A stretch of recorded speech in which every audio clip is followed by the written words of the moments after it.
Mergers and acquisitions used to be about one thing, and one thing only, getting bigger. But that whole game is totally changed. Today, in the super high-stakes world of corporate deal-making, buying a company isn't just about getting scale anymore. It's about survival. And the key to that survival?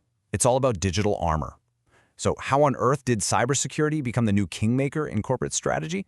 Well, that's what we're going to break down. Let's get into the new M&A playbook.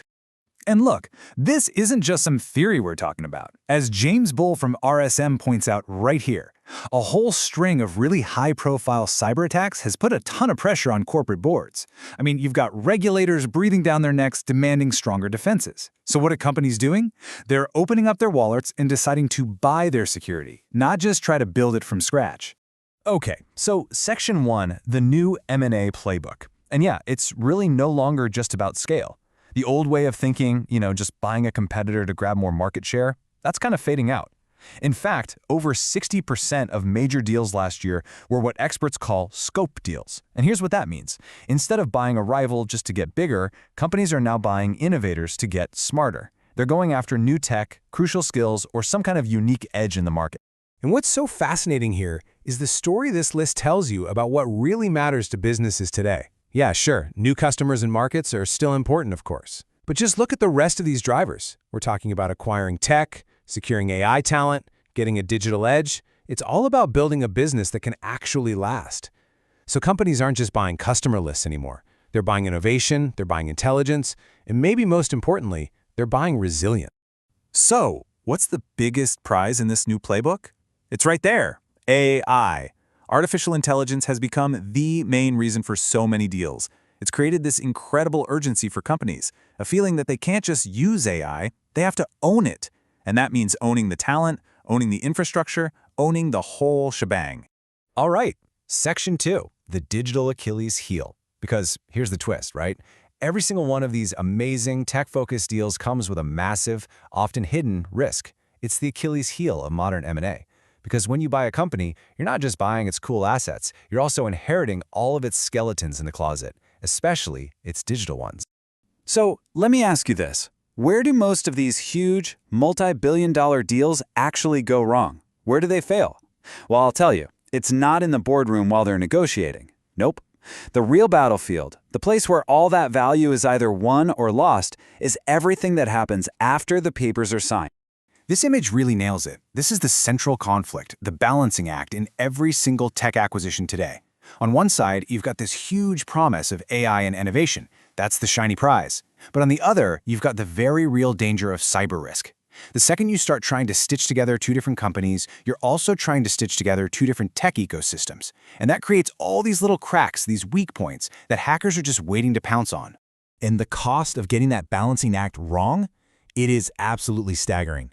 Just look at that number, $4.88 million. Now, that's not the price of a small company. No, that's the average cost of a single data breach. All of a sudden, that hidden vulnerability we talked about becomes a very real, very, very expensive problem. So where does it all go wrong? Well, the flashpoint, the place where the bomb goes off, is usually the integration itself. Just try to imagine this. You're trying to stitch together two completely different digital nervous systems. One company runs on SAP, the other's on Oracle. One's all in on Amazon Web Services, the other lives on Microsoft Azure. It's not just a massive technical headache, it is an absolute security nightmare.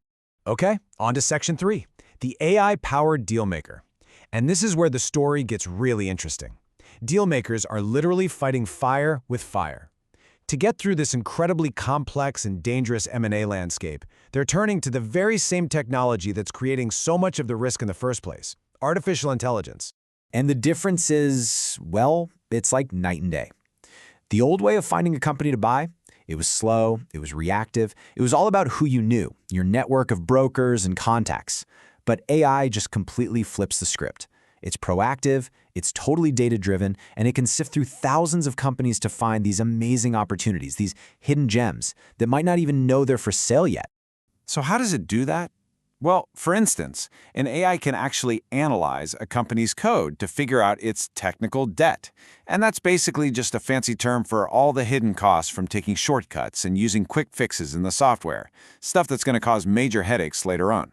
Or it can scan thousands of customer reviews to see what people really think, or spot one of those classic hockey stick growth curves in their web traffic, identifying a rising star way before the big venture capital firms even notice them. This kind of data-driven approach is absolutely crucial when it comes to due diligence. I mean, when you're thinking about buying an AI company, you have to ask a whole new set of questions. First up, data security. Is their stuff locked down? Are they compliant? Then, human workflows. Does their AI actually make sense for how our people work, or is it going to be a disaster? Number 3, infrastructure. Is this thing compatible with our systems, or are we about to buy a hidden money pit that'll drain us dry? And finally, regulation. Are they on the right side of the law with big rules like GDPR and the EU AI Act? And all of this brings us right back to our main theme for today, acquiring digital armor. It's about buying the shield. See, instead of just waiting around for a breach to happen after a deal goes through, the smart companies are getting ahead of the game. They are proactively buying the shield itself by acquiring cybersecurity firms as a core part of their strategy. And you know, the logic behind this is actually pretty simple, but it's also incredibly powerful. This isn't just about playing defense anymore. It's about building a secure foundation. It's about achieving a kind of digital sovereignty, you could call it, one that lets you grow with confidence and actually compete in a world where digital borders are getting stricter every single day. And look, this is not just a theory. It is happening right now with absolutely massive, landscape-shifting deals. Just look at the why behind these acquisitions.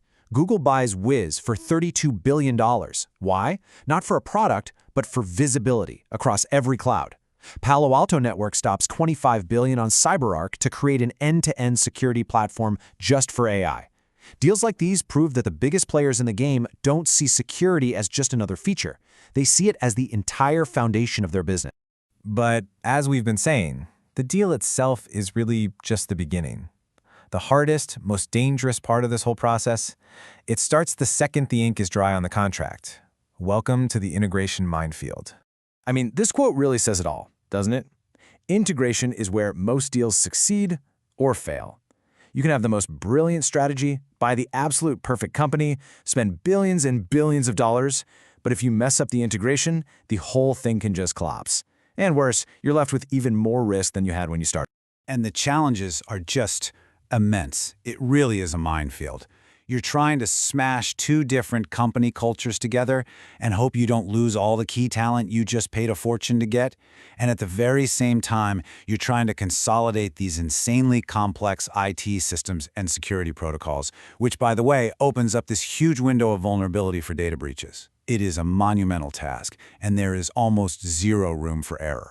Which really leaves us with one final crucial question. In this mad dash for innovation, this race for AI and digital transformation, what are companies actually acquiring at the end of the day? Is it a powerful new strength that'll help them compete? Or is it just a whole new set of complex vulnerabilities that, frankly, they might not be prepared to handle? The answer to that question is probably going to define who wins and who loses over the next decade.